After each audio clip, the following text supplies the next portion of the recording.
So now we're going to do a step-by-step build of this circuit right there. I have the power turned off, plus I removed the alligator clips of the power supply from the breadboard right there. And we'll pull that down later. But in any case, when you're working with integrated circuits, it's very important that you pay close attention to the pin layout. So I drew that over here. So now first thing we're going to do is decide where we're going to put the integrated circuit. So there should be one or two divots on top, and depending on who manufactured it, be careful. There's like a little indent there right there. It's that bigger one up on top that we have to pay attention to. Now these usually kind of stick out farther than what the holes are there when you first put them in, so you might kind of have to squeeze it or whatever. And you should also discharge yourself, touch something metal. You really shouldn't be handling these with your hands, but in any case, you'll probably be okay if you do. If you get like a static shock, you could damage the integrated circuit. It's kind of easy to fry these. Now, we need to power the integrated circuit. That's kind of the first thing that you should do. It's not actually powering it, we're just setting the power pins. We're wiring up where the power pins will go. Remember, the board's not even powered right now. There's no way to power it. It's not connected to a power supply. And then we got ground on the bottom right there. So you'll see something like that, ground and VCC.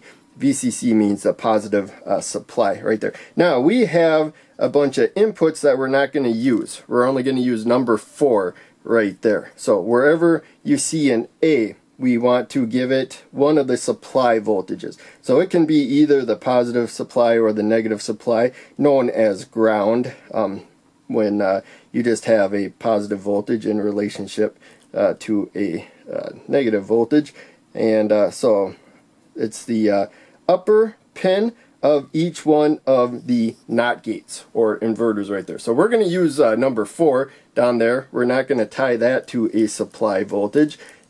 We'll go right up to number 6 on top, and the numbering systems may vary with different types of integrated circuits. If you got a 7414, it should be this same pin layout, but you should always check the data sheet for the part number you're using and make sure you got the right pins. So now we jump back to the diagram I got right there. So we got the NOT gates. Where you see the yellow jumper, that's the input, and right below it is the output. It goes the same with number 4. Right there we have 2 timing components. So we have a 100 microfarad capacitor right there. You don't have to use the same value capacitor, but the value you use will affect timing. So I'll put it right there. And then let's put this little jumper, well, we still got room to move around from the output right there and plug it in, and I'm going to leave a little gap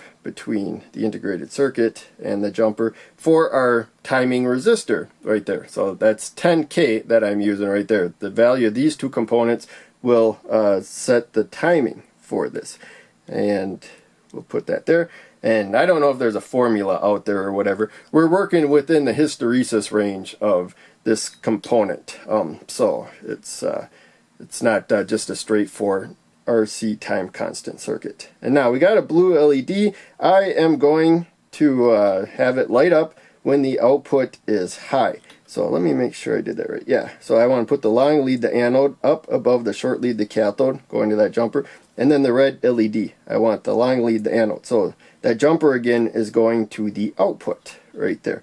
And for the blue LED, to kind of keep it a little less cramped over here and have a component that's kind of hidden, the resistor between the capacitor and then what's down here, I just got this little jumper where I can come over from the positive supply right there. So this is a 1000 ohm resistor. Blue LEDs don't need much current to get very bright.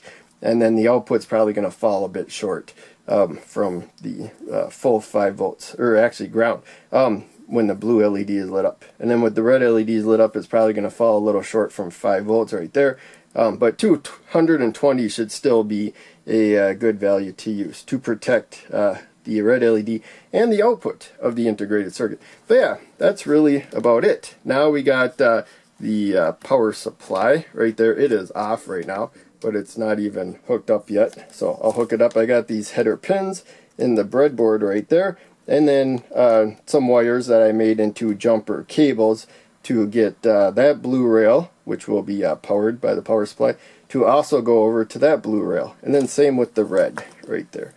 And there we go. So we should be all done. This should work when I apply power, but the output should stay high for a little bit longer right at the beginning, and until the capacitor gets to voltage, because we're working where the capacitor always stays close to about halfway charged. So when it was completely discharged, it took a little while to charge up to about halfway, and it bounces between a little bit more than halfway charged and a little bit less than halfway charged. But its voltage is determining the output. And remember, there's a middle ground hysteresis when you got Schmitt trigger integrated circuits, where the output stays the same as the input changes a little bit within that hysteresis range. So you got to go to an upper threshold and then down to a lower threshold in order to change the output.